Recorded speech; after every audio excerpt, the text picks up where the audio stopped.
हर कोई संतरी की तरफ देख रहा था। उसे देखकर ऐसा लग रहा था जैसे कि उसे किसी आत्मा ने काबू कर लिया हो। किसी में भी आगे बढ़ने की हिम्मत नहीं थी। उसकी हालत को देखकर हर किसी को लग रहा था कि वो पूरी तरह। पुष्कर प्लीज मुझे और मेरे बाकी साथियों को जाने दीजिए, मास्टर जग्गी ने झुककर सलाम करते हुए पुष्कर से पूछा।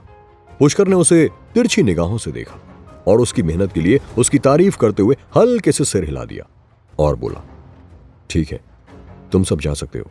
तुरंत वहां पर मौजूद सभी लोग वहां से निकल गए, यहां तक कि संतरी को भी मास्टर देबू अपने साथ हुए ले गए। 3 घंटे बाद पुष्कर और बाकी सभी लकी की क्रूज शिप पर चढ़ गए। जिग्नेश और बाकी सभी घबराते हुए अंदर आए। बॉस, गड़बड़ हो गई। मैंने रंगा से, जो कि पूरा पोर्ट संभालता है, उससे अच्छे से बात कर ली थी। पूरा एग्रीमेंट हो चुका था, लेकिन अब वो बता रहा है कि पोर्ट पर कस्टम वाले छापा मारने आ रहे हैं। कस्टम वाले उन सबको उठाकर ले जाएंगे, जिग्नेश ने घबराते हुए कहा। पुष्कर ने फिर से बौहें चढ़ा ली। ठीक इसी वक्त श्वेता, जो कि अभी तक अपनी आइडेंटिटी को छुपा कर रखती थी, तुरंत बोली, वेल एक्चुअली मैं तुम्हारी उन कस्टम वालों से पीछा छुड़ाने में हेल्प कर सकती हूँ, लेकिन पुष्कर तुम्हें मेरे साथ किसी से मिलने के लिए चलना होगा। पुष्कर के चेहरे पर एक अजीब सा एक्सप्रेशन आए और वो सारी सिचुएशन समझ चुका था। उसने श्वेता से कहा, क्या तुमने कस्टम वालों को यहां बुलाया है? श्वेता की आंखों में सरप्राइज देखा जा सकता था, लेकिन उसने शांत रहने की एक्टिंग की। उसे पता था कि पुष्कर कौन था और उसके पास सच को मान लेने के सिवाय कोई ऑप्शन नहीं था। और वो बोली, अगर तुम मुझे प्रॉमिस करोगे कि तुम मेरे साथ किसी से मिलने के लिए चलोगे, तो मीटिंग के बाद आई प्रॉमिस कि सारा सामान तुम्हारे घर तक मैं खुद डिलीवर करवाऊंगी। पुष्कर ने गहरी सांस छोड़ी और बोला, ठीक है। क्रूज शिप धीरे धीरे बंदरगाह पर पहुंच गया और पुष्कर ने जिग्नेश को सभी चीजों को वापस ले जाने का ऑर्डर दिया और वो खुद बाकी दोनों मास्टर्स देबू और जग्गी के साथ एक टैक्सी में श्वेता के साथ बैठ गया। वेयरहाउस नंबर 143 हुमायूं रोड चलो। श्वेता ने कार में बैठने के बाद ड्राइवर को एड्रेस बताया। लगभग 1 घंटे की ड्राइव के बाद टैक्सी रुक गई।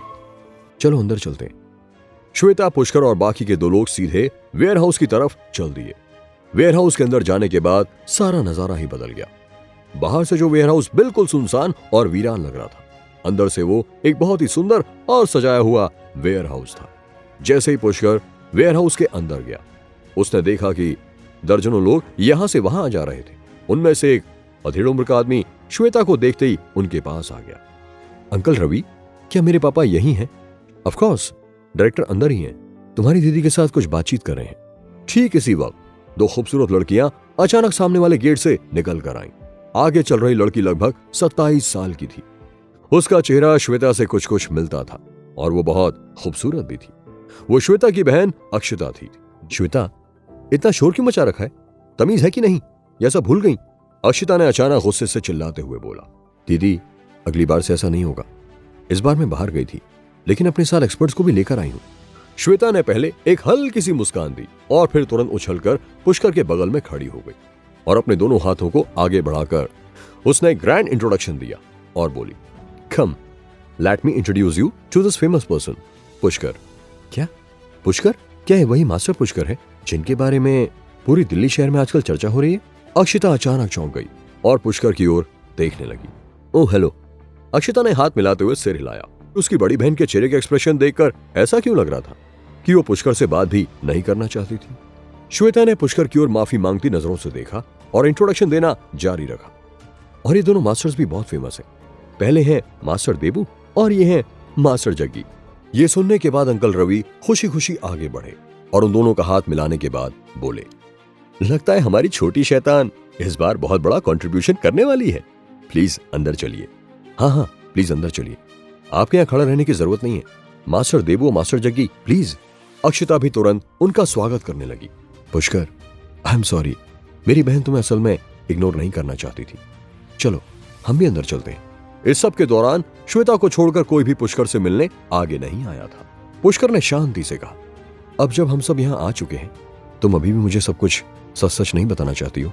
श्वेता पुष्कर के सामने खड़े होकर वेयरहाउस के दरवाजे की तरफ उंगली से इशारा करने लगी और बोली, क्या तुम हमारी मिलिट्री की 4 सबसे ज्यादा मिस्टीरियस स्पेशल फोर्सेस के बारे में जानते हो? पुष्कर ने अपना सिर ना हिलाया। वो धीमे से मुस्कुराई और बोली, एक्चुअली देश में ज्यादातर लोगों ने इन 4 टीम्स के बारे में सुना हुआ होगा। उनके नाम है कांजी, व्हाइट टाइगर, लेपर्ड और पैंथर। ओह, तो वो 4 डिवाइन बीस्ट हैं। बिल्कुल सही पकड़े हो। यही 4 स्पेशल ऑपरेशन टीम्स पूरे देश की रक्षा करती हैं। मेरे पापा को हमेशा बस यही लगता है कि मैं शैतानियां और हमारी फैमिली के लिए मुसीबतें खड़ी करने के अलावा और कुछ नहीं कर सकती। उन्हें हमेशा यही लगता है कि मैं अपनी जिंदगी में कुछ भी नहीं कर सकती। लेकिन इस बार मैं उन दोनों मास्टर्स को ढूंढने के लिए बिना किसी को भी बताए चुपके से देश के बाहर चली गई थी। और मेरी किस्मत तो देखो, उन मास्टर को ढूंढने के चक्कर में मुझे तुम वहां मिल गए। अब मेरे पापा जब तुम्हें देखेंगे तो वो बिल्कुल शॉक्ड हो जाएंगे। तुमने कहा था कि तुम मुझे किसी से मिलने के लिए यहां लाई हो। क्या डायरेक्टर राजवीर वो तुम्हारे पापा हैं? क्या राजवीर पुष्कर को देखकर खुश होगा? क्या पुष्कर उनकी आर्मी को ज्वाइन करेगा? जानने के लिए सुनते रहिए ये एक्साइटिंग कहानी सिर्फ पॉकेट एफएम पर।